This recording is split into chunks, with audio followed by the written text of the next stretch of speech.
So welcome to today's Contemplative Study Center presentation by Toby Woods on Contentless Experience in Meditation.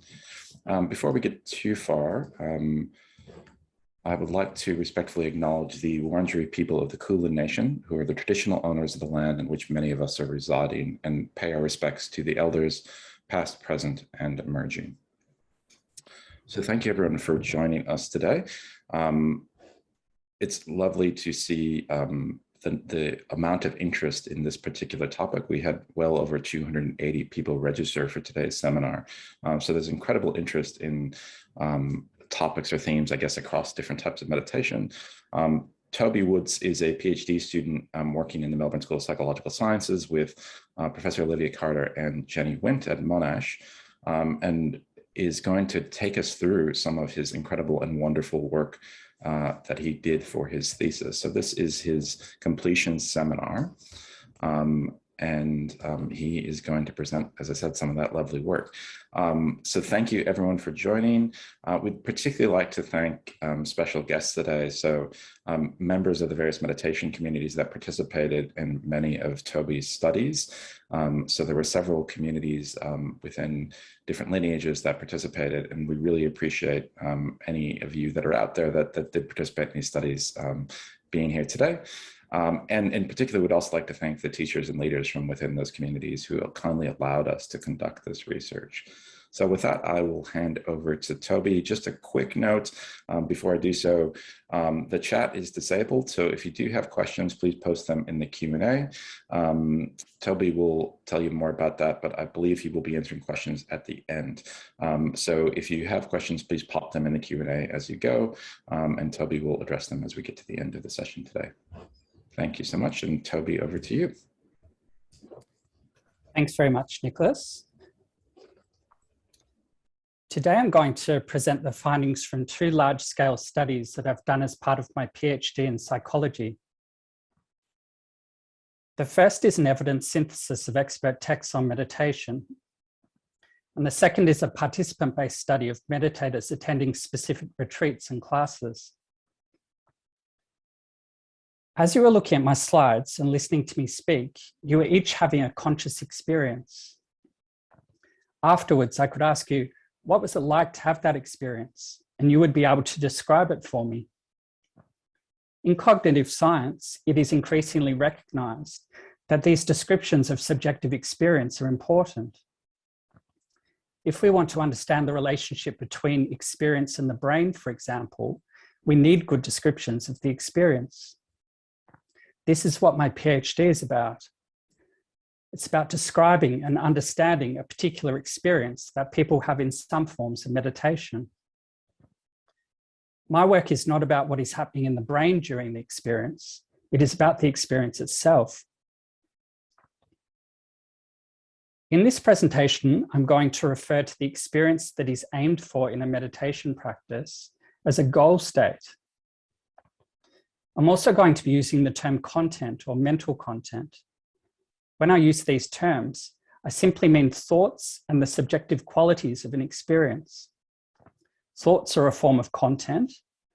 Perceptions, images, feelings, and so on all have particular subjective qualities, so they are also forms of content. Numerous meditation practices aim for what is known as contentless experience. We can say that these practices have contentless goal states. In this experience, the meditator is fully awake, but there is an absence of mental content, such as thoughts, perceptions, and images. In academic work and the meditation traditions, the experience is often treated as pure consciousness or consciousness itself, and it is therefore of great interest in cognitive science and philosophy. In the academic literature, it has traditionally been said that there is no content in this experience. A classic statement of this is, there is no content whatever, but rather a complete emptiness, vacuum, void. There is a problem in saying there is no content whatever, in that if there was truly no content, that would mean there were no subjective qualities, and this therefore wouldn't be an experience. The person wouldn't be conscious. Oops. In some cases, the academics indicate that when they say there's no content, what they mean is that there is the minimum content possible. One author refers to this as a barest being conscious and a merest being awake. In the academic literature, it has been frequently argued or assumed that every instance of contentless experience or pure consciousness is identical.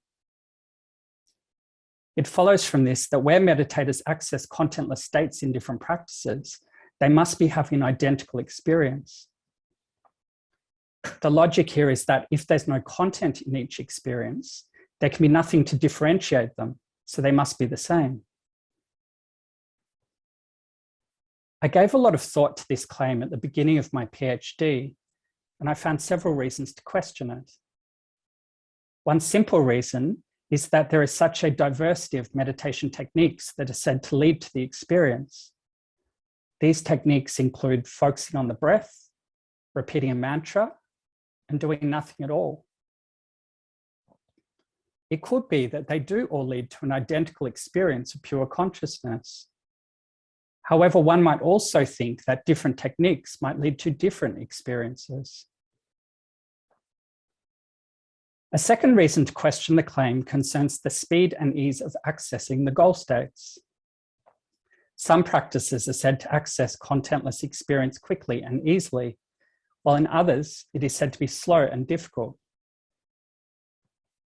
Again, it could be that the contentless experiences in these practices are identical, but it could also be that more effort is required in the second type of practice because the experience there is somehow different.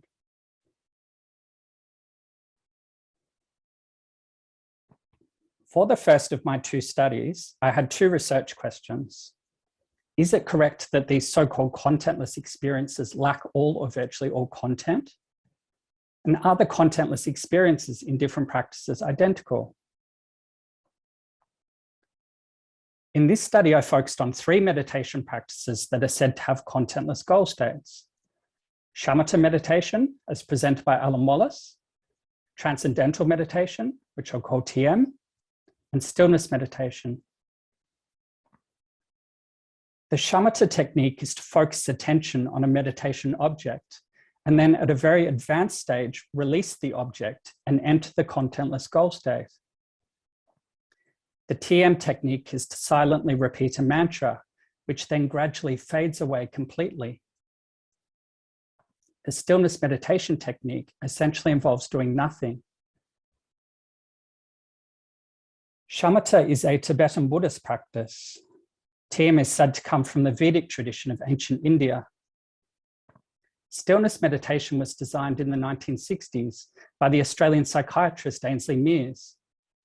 It was initially developed for use in clinical practice. TM and stillness meditation are said to access the contentless goal states reasonably quickly and easily, often within a few months of practicing for 20 to 40 minutes per day. In the Shamatha tradition, it is said to take much longer and be much more difficult.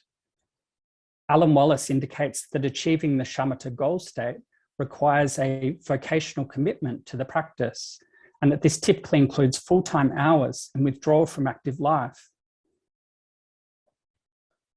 One point that I really want to emphasize is that although the contentless goal states may be very difficult to achieve in Shamatha, there are many earlier states in that practice that are not contentless, but that involve mental relaxation and focused attention and are said to lead to very positive changes in everyday life.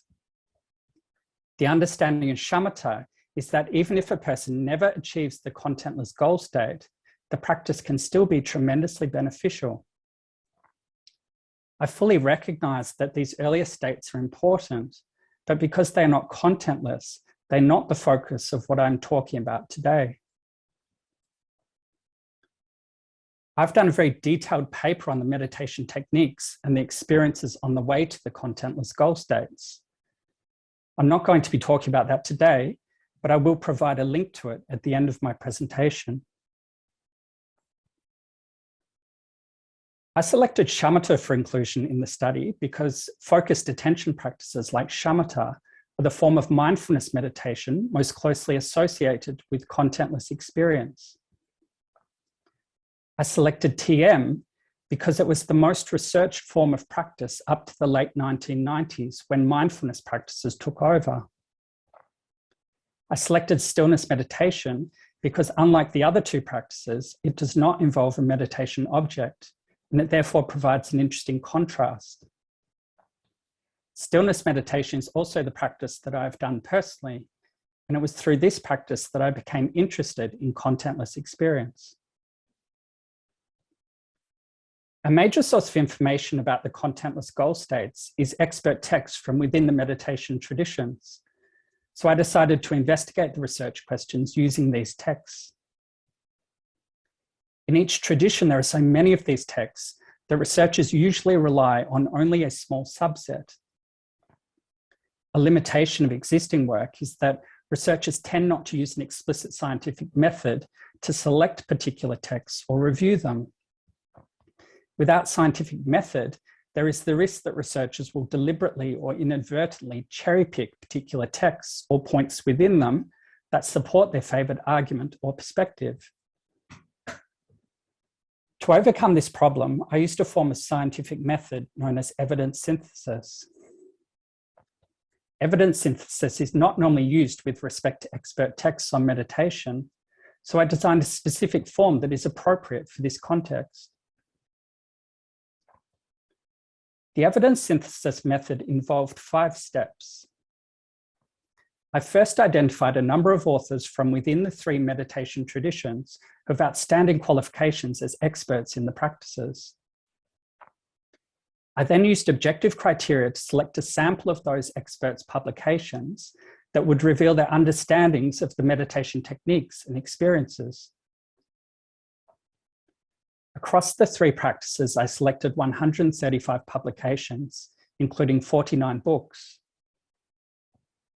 Next, I reviewed each of those publications in detail and systematically extracted descriptions of the meditation techniques and experiences.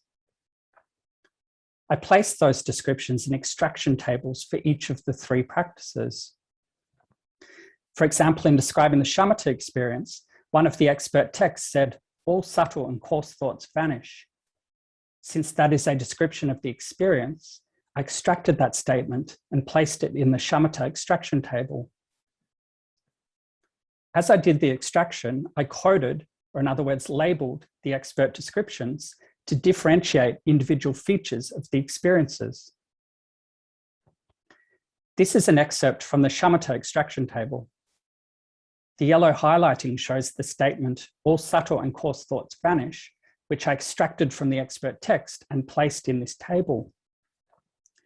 I coded that statement as indicating the feature "no thoughts." I did that by placing it in the "no thoughts" section of the table. As you can see, there were numerous other statements in the Shamatha text that I also coded as indicating the feature "no thoughts." The end result, as you can see, is that I identify the feature, "no thoughts," and I then have a whole series of statements that evidence that feature. Using this process, I identified all the features of the Shamatha experience, all the features of the TM experience, and all the features of the stillness meditation experience. These are just lists of the features. The full extraction tables together run to around 200 pages. As the 5th and final step, I systematically compared all of the features across the 3 practices. I published the evidence synthesis method and the 3 extraction tables last year.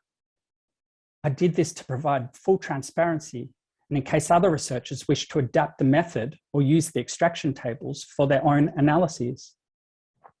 I will provide a link to the paper at the end of my presentation. From the expert texts, I identified 65 features of the experiences that are reported or implied in one or more of the practices. Don't worry if you can't read the individual items, as I will be providing lots of examples over the remainder of this presentation. In all 3 practices, the experts report or imply that certain content is absent. For example, thoughts, perceptions, images, memories, concepts, and ego. However, they also report or imply that other content is present. That includes wakefulness, naturalness, calm, bliss/joy, wholeness, and freedom. As I mentioned, the 65 features are reported or implied in one or more practices. I'll now show you a table that summarizes which practices each feature is reported or implied in. Where a cell is colored yellow for a practice, that indicates that the relevant feature was reported or implied in that practice. For example, the second feature, awake, has yellow coloring for all three practices, which means that the experts in each practice report or imply that being awake is a feature of the experience. Where a cell is not colored, that indicates that the relevant feature is not addressed by the experts in the practice. It doesn't mean that the experts say it is not a feature, just that they don't address it.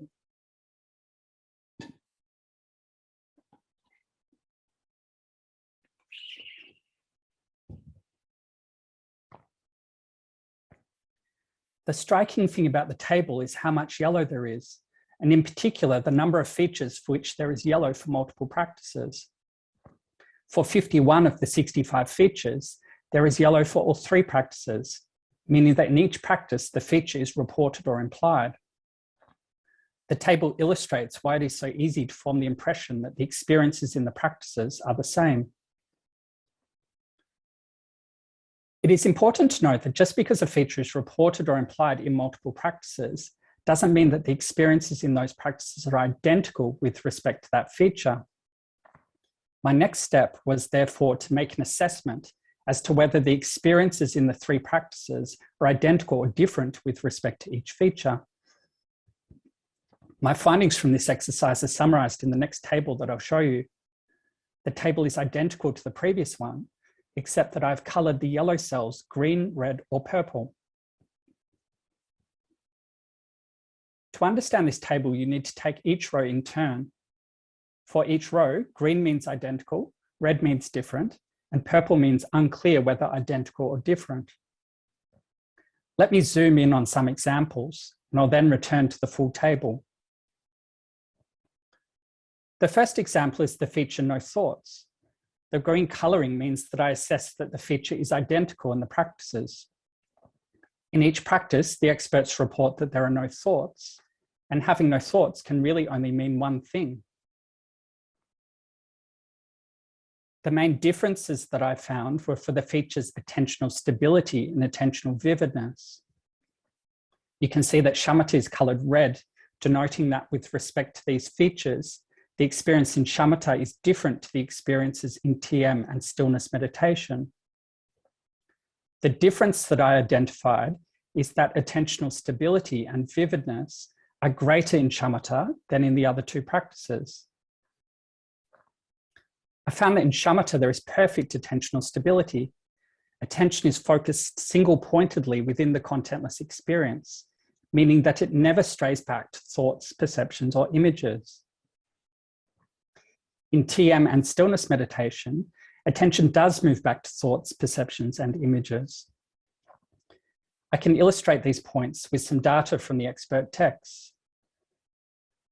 The Shamatha texts have statements such as, you can effortlessly remain in the experience for at least 4 hours at a stretch without the slightest perturbation.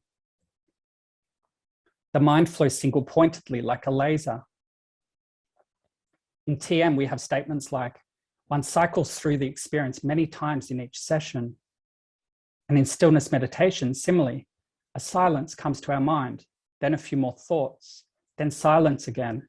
It is just a coming and going. As for attentional vividness, the Shamatha experience is said to lack even the slightest dullness. TM and Stillness Meditation may involve a high degree of vividness, but the clear impression from the expert texts is that it is still less than in Shamatha. Now let's look at some features with the purple coloring for all three practices: stillness, silence, simplicity, and naturalness. The purple means that I determined that it is unclear whether the experiences in the practices are identical or different with respect to each feature. For example, the experts report stillness in each practice, but we can't tell from their descriptions whether the nature or degree of the stillness is identical or different.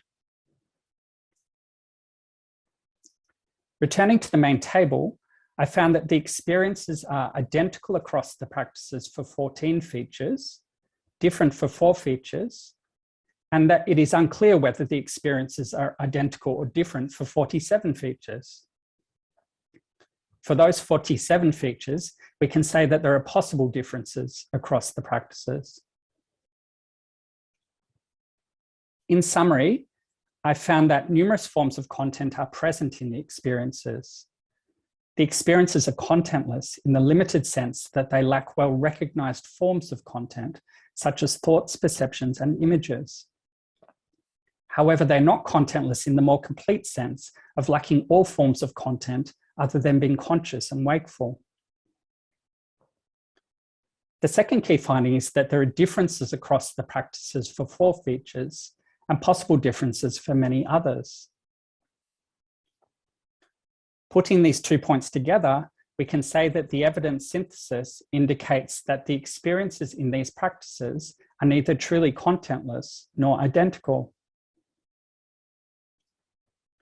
This challenges the traditional academic assumptions that in so-called contentless experiences, all or virtually all content is absent, and that the experiences are therefore an identical state of pure consciousness or consciousness itself. As I mentioned, one of my findings was that the Shamatha goal state involves single-pointed attention. This point was a major breakthrough in my personal understanding. Prior to the PhD, I'd recognized that practices like Shamatha could lead to single-pointed attention on a meditation object, such as the breath. In the evidence synthesis, I discovered that the meditator releases the meditation object in order to enter the contentless goal state, but that the single-pointed attention persists. Shamatha involves 10 stages of attentional development, which culminate in the goal state.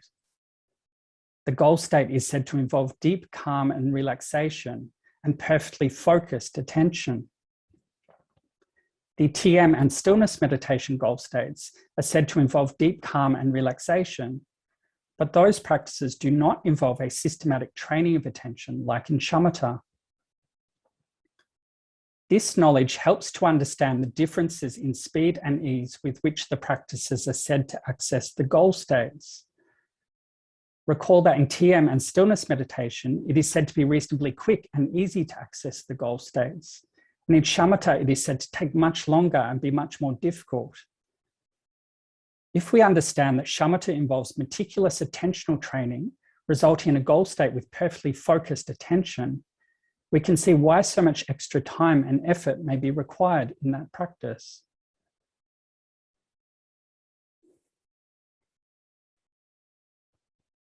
The first study provides an excellent understanding based on the expert texts, but the question remains, what does one find if they take a sample of meditators in different practices and gather and analyze reports of their experiences using scientific method? Do meditators report having contentless experiences, or are they states to some distant ideal?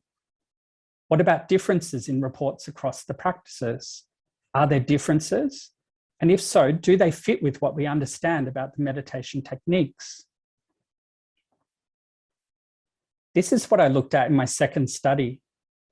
In this study, I again examined Shamatha and stillness meditation, but instead of TM, I included a practice known as Thai forest meditation. Thai forest is a Theravada Buddhist practice in which the meditator focuses on the breath. There are differences between Shamatha and Thai forest, but there is also a broad similarity in that each involves focusing on a meditation object.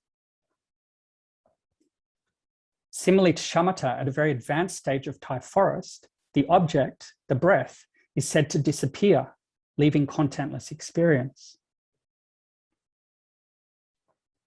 I included Ty Forrest in the study because a leading teacher in that tradition had called for research on contentless experience in that practice. In meditation research, head-to-head comparisons between meditation practices are rare, and this study involved a head-to-head comparison between 3 practices. In these 3 practices, the experts present stillness or silence as a central feature of the contentless goal states. In each practice, the goal states often referred to as stillness or silence. In this study, Shamatha and Ty Forrest participants were asked about their deepest experience of stillness/silence during a particular retreat, and stillness meditation participants were asked about their deepest experience of stillness/silence during class and home practice over a 7-day period. Using a structured questionnaire, participants were presented with 48 types of mental content that the expert texts report or imply are present or absent in the goal states in all 3 practices. Participants indicated the extent to which each item was part of their experience on a scale ranging from 1, no/none, to 7, very high. As participants attended specific retreats or classes, they received high-quality instruction and support concerning the meditation techniques, and we had confidence that they were actually practicing. The retreats and classes were conducted by leading teachers whose approaches are regarded as exemplars within the traditions. In total, data was collected from 7 retreats held across Victoria, Western Australia, and Queensland, and from 2 stillness meditation centres in Victoria. Data collection ran for 15 months and included more than 250 participants, with 80 or more in each practice group. In each practice, participants were committed practitioners with varying levels of experience. On average, Shamatha and Ty Forrest participants had done over 3,000 lifetime hours practice, whereas stillness meditation participants had done about 1,000. In this chart and all the following charts, blue is Shamatha, orange is Ty Forrest, and grey is stillness meditation.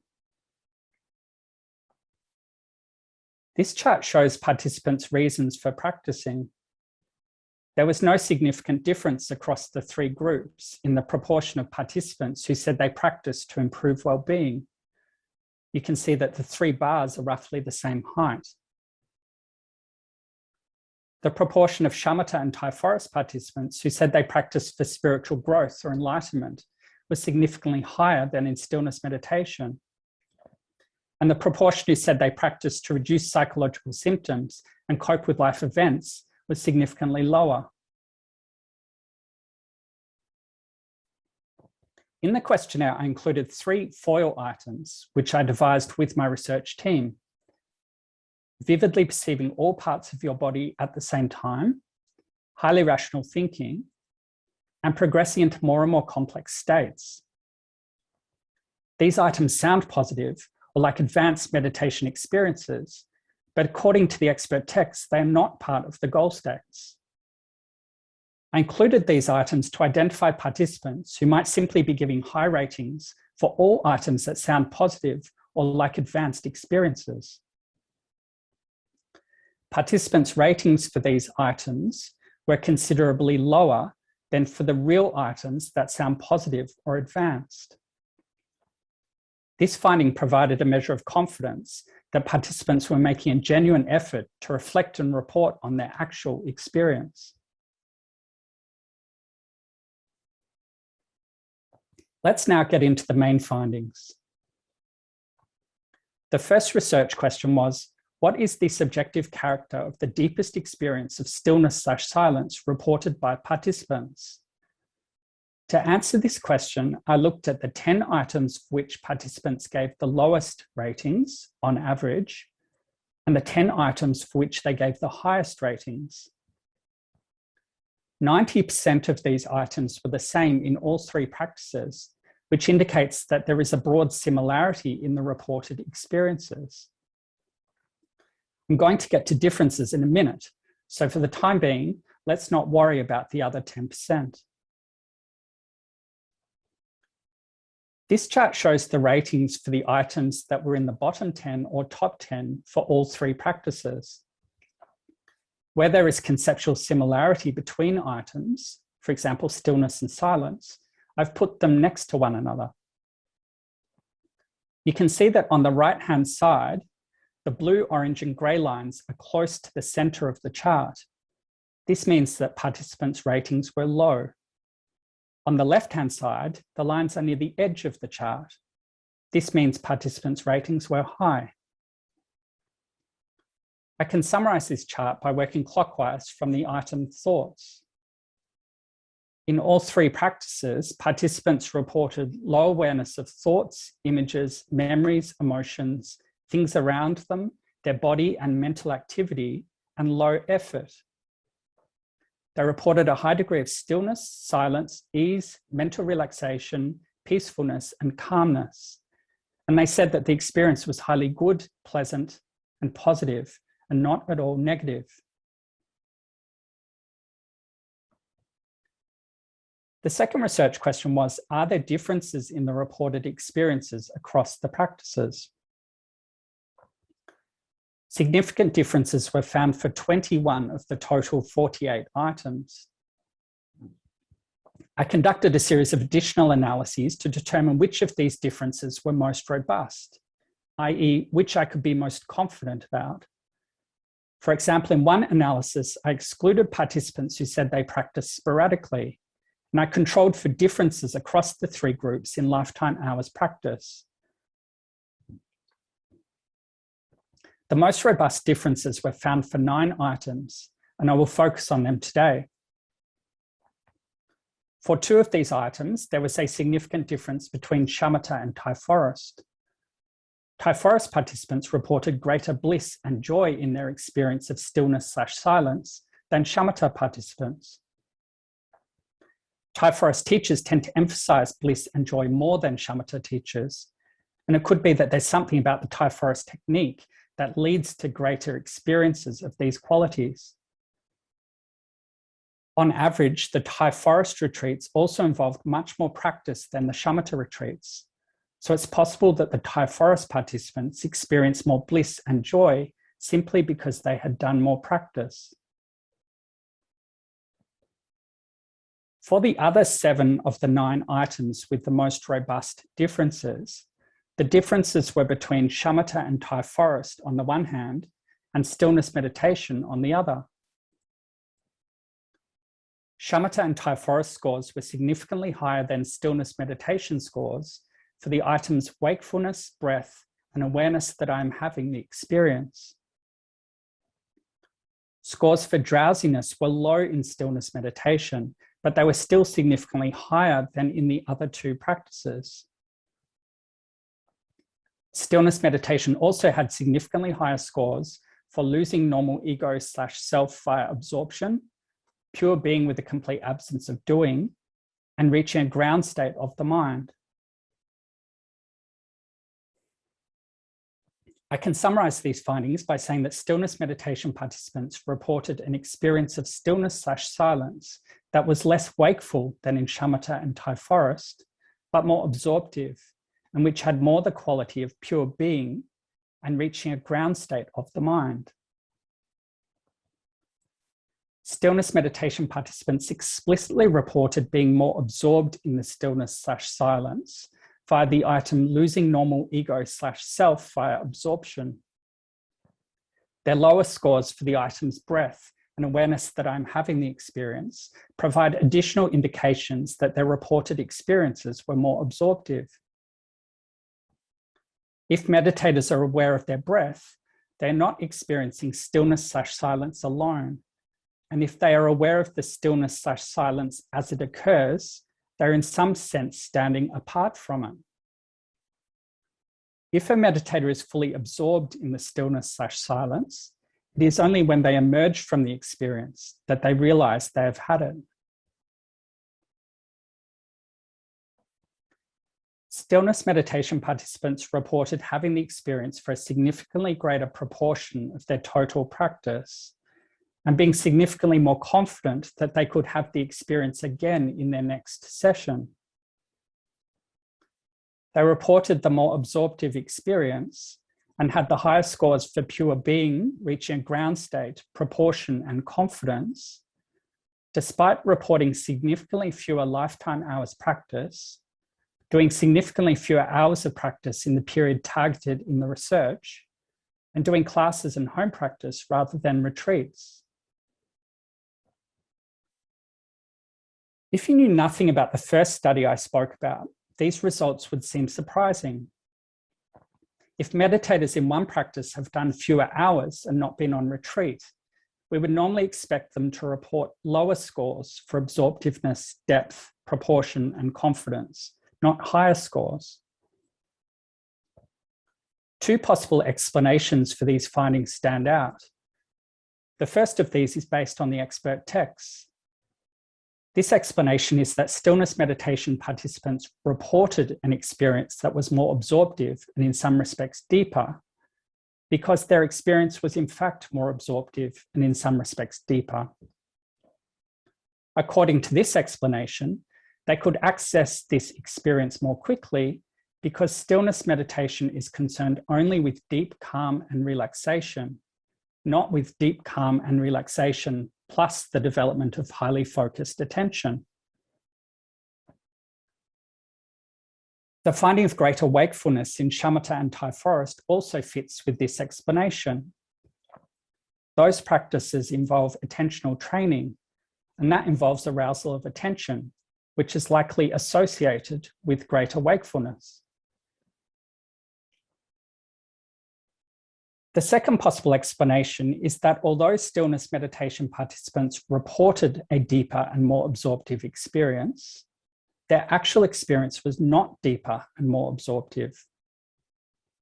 This could occur because the participants' experience, their meditation background, and a range of other variables might affect their understanding of the items in the questionnaire and the meaning that they give the scale points, low, moderate, high, etc. As a simple example, a stillness meditation participant might give the rating high for the item reaching a ground state of the mind because their experience seems very deep in the context of their limited past practice. A shamatha have the same experience, or one that is even deeper, but assign the item a lower score because, having done much more practice, they are aware of how much deeper it would be possible to go.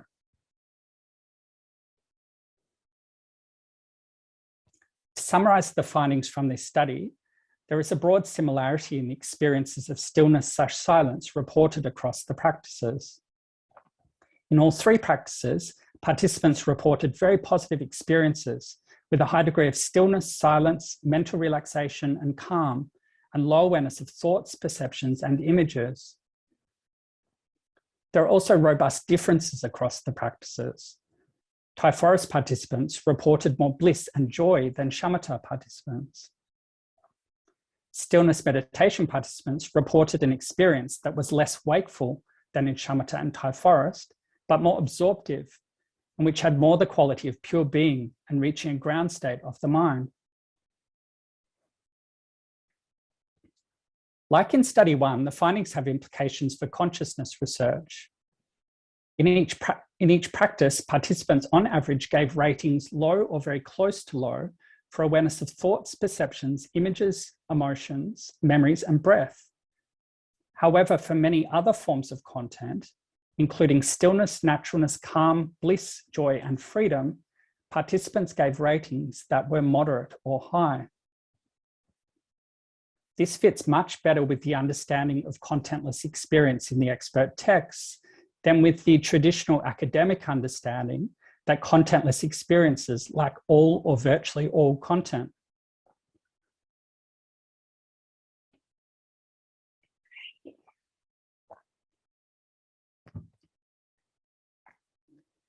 As a separate point, I mentioned earlier various possible explanations for the findings. At this stage, it's not possible to determine which of these explanations, if any, is correct, or whether they each apply to some degree. What is needed is further studies of the experiences using a range of methods. Researchers will then be able to assess whether the accumulated evidence supports some explanations better than others.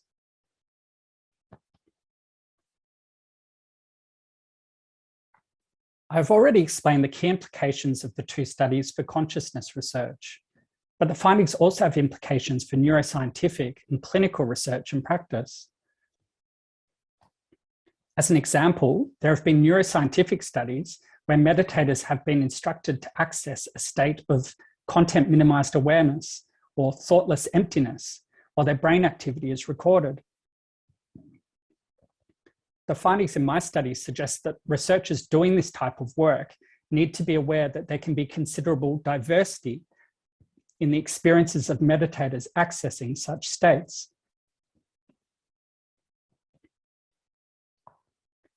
On the clinical side, it is noteworthy that all of the traditions that I've been talking about consider that accessing the contentless goal states has major benefits for mental health and well-being. In particular, they talk about these states reducing anxiety and helping with some forms of depression. You will recall that my second study found that participants in each practice described their experiences as involving a high degree of mental relaxation and calm, and as being highly pleasant and positive. These points suggest that clinical research on these practices and experiences is warranted. The findings in the two studies could contribute to recommendations by clinicians that are personalized to individual clients, matching a particular practice to the client's needs and preferences. Further work is required, but if it does turn out that stillness meditation achieves a deep and absorptive experience reasonably quickly and easily, that is one factor that should be taken into account in making such recommendations. If there are clinical benefits from the attentional training in focused attention practices like Shamatha and Thai Forest, that is another factor that should be taken into account.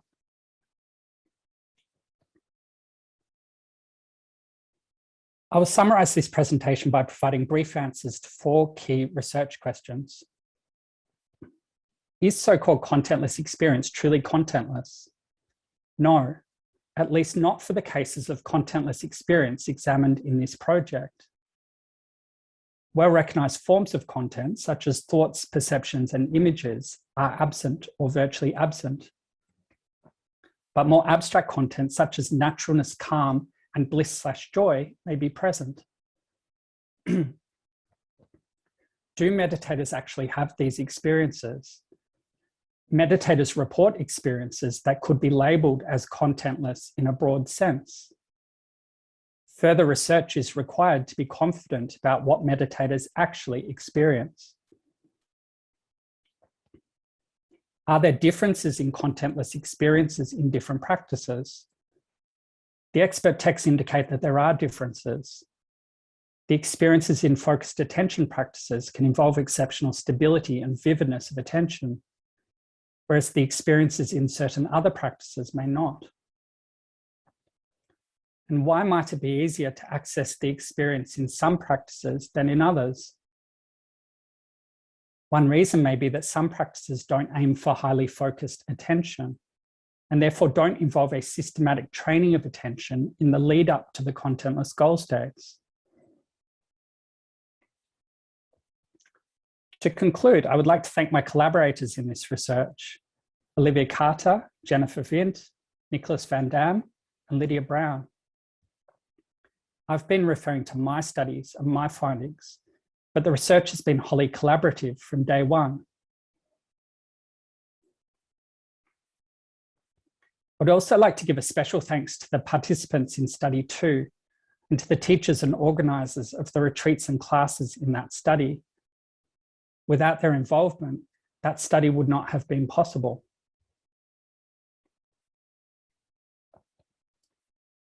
Thank you to the Contemplative Studies Centre for hosting this seminar, and to everyone in the audience for attending today. I'm happy to answer questions in the remaining time, I think that Nicholas has been monitoring the Q&A. I will put up for a few minutes the details of my papers. We will also provide links to the papers in the online Q&A. Thank you. Thank you, Toby, for that wonderful summary of an incredible amount of work over the past several years. There's a number of comments and questions. The first question is from Sampras, who, pertaining to the first undertaking or first body of work, asked, is there a significant difference in the lifetime meditation experience of the experts associated with each of these practices? And then a follow-up to that sort of is, if there are differences, wouldn't that influence the extent of reported features in each practice? Yeah, so I didn't pick up on any obvious differences in the lifetime hours among the experts. It's, you know, it's a little bit difficult to tell because we don't have records of all their hours.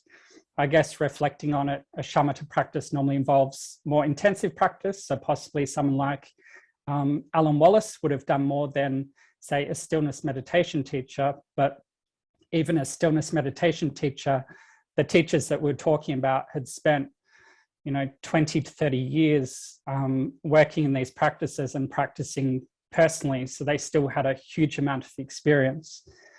I agree with you that if there was a big differential in the experience, then that could affect the features that the experts were picking up.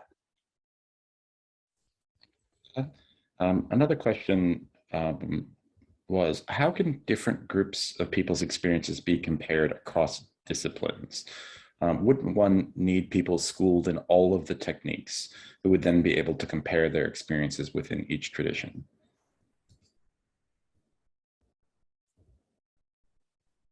I guess there's different approaches to doing it. I think, you know, when you do compare experiences across practices, there are issues that come up. I mean, we saw the differences in lifetime hours practice and the differences in reasons for practicing. And we saw the kind of interpretational issues with people in different practices systematically having potentially different interpretations of the items. So I think there's certainly limitations of the approach that I've taken. In other studies, there are other studies that have been done by other researchers where they do get individuals to do multiple practices, but there's also limitations of that in that if you do, say, transcendental meditation and then you do shamatha, well, maybe there's some hangover from the transcendental meditation teaching that is influencing your shamatha practice. The other thing is that you can't, if you're doing that kind of study, often you're looking at people at a very early level. You know, you're not looking at, it's very hard to find people who've done 10 years of practice in multiple traditions. So if you're looking just at people at that very early stage, it's a very different kind of study. But the short answer is that we need both types of study. Another interesting question posed, perhaps one that can't be answered in relation to the study, but maybe you could speak to more generally, is whether or not you noticed any common effects or lasting changes reported by meditators in their daily lives that seem uniquely correlated with having had a contentless experience versus regular non-contentless experience in meditation. Yeah, so I think that's a fantastic question. And we didn't pick up on that because we didn't measure it. As you can see, it was a full-time preoccupation just examining the actual experience without looking at the effects of the experience in daily life. Part of our rationale for doing this kind of study was that there's so many studies, the vast majority of studies that have focused on effects without really examining the experiences in detail. So again, this is another case where really you need both.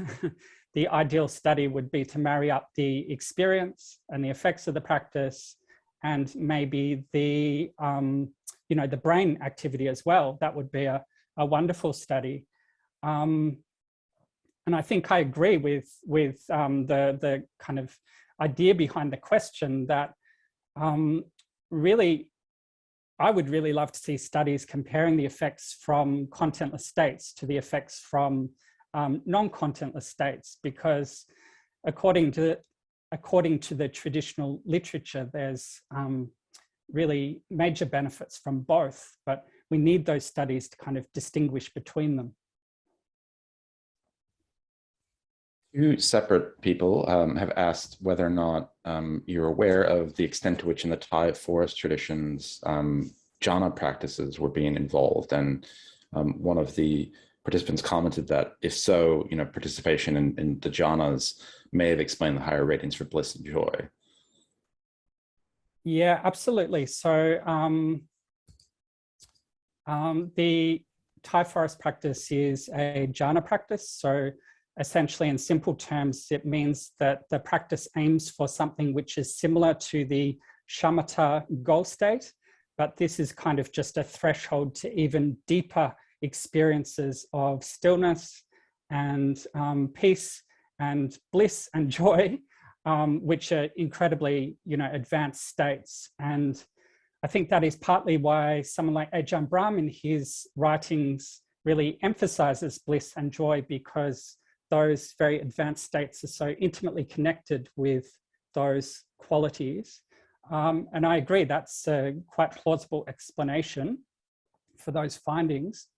The one thing I would say is that those experiences are incredibly advanced. Ajahn Brahm says that just to access contentless experience, you need to be able to pay attention to 200 to 300 breaths in succession without a moment's attentional lapse. So you can see that that is quite a challenging proposition. There's another question. Are all these practices grounded specifically in mindfulness? And wouldn't that mean attention to senses are part of the content? Yeah, so I really like that question too. Shamatha and Thai forest are mindfulness practices. Stillness meditation is not a mindfulness practice. There's no doing anything with attention. Transcendental meditation, within the tradition, it's understood that that is not a mindfulness practice. Now, in the mindfulness practices, you do pay attention to content, whether it's the breath, thoughts, perceptions, these things. There's these different objects. And you do that for a long time. You're trying to focused attention practice, you're trying to perfect the focusing of your attention over time.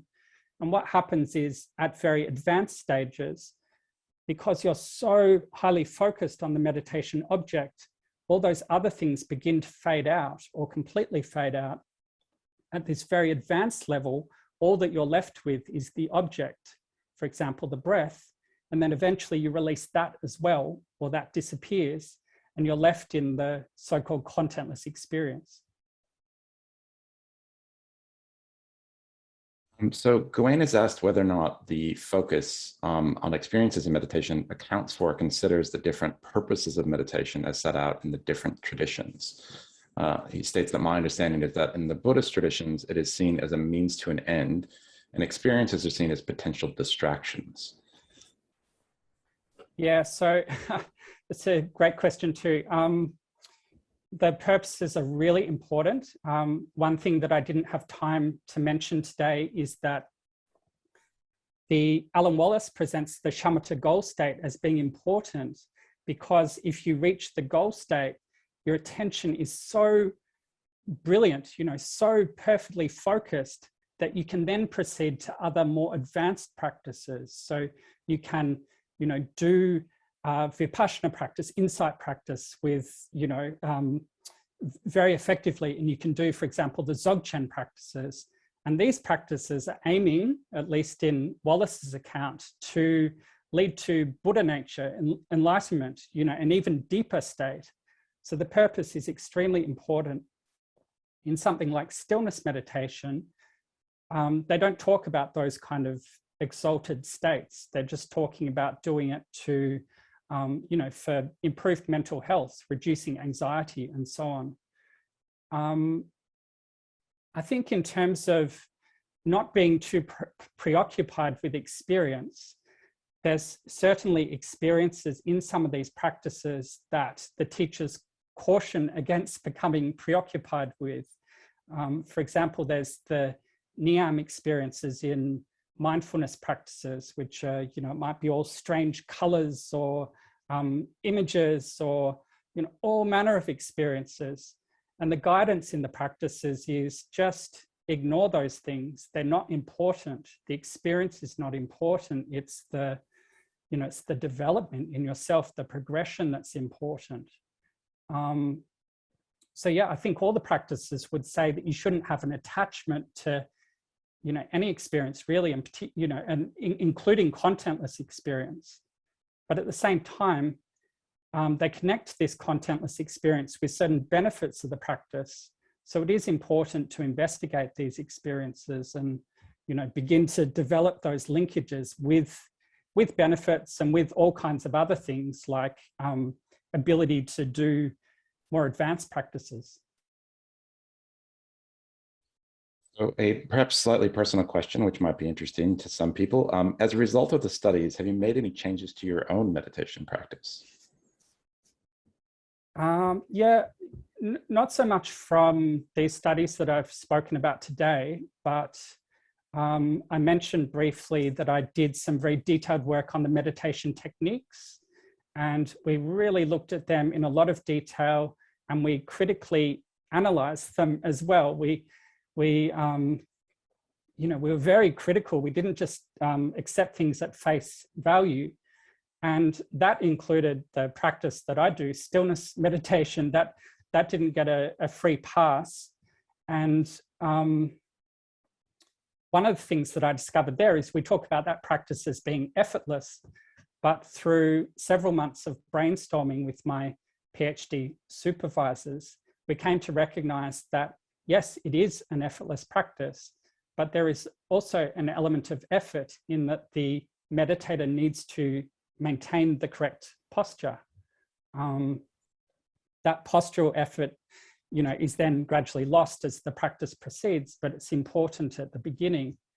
And for me personally, in my practice, I found that a really helpful concept, that it was okay to maintain the effort in my posture, but that I should still be relinquishing all other effort.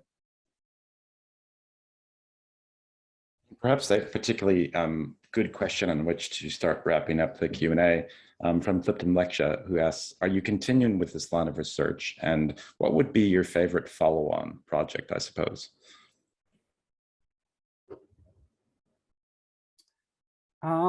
Yeah, I would really love to continue with the research.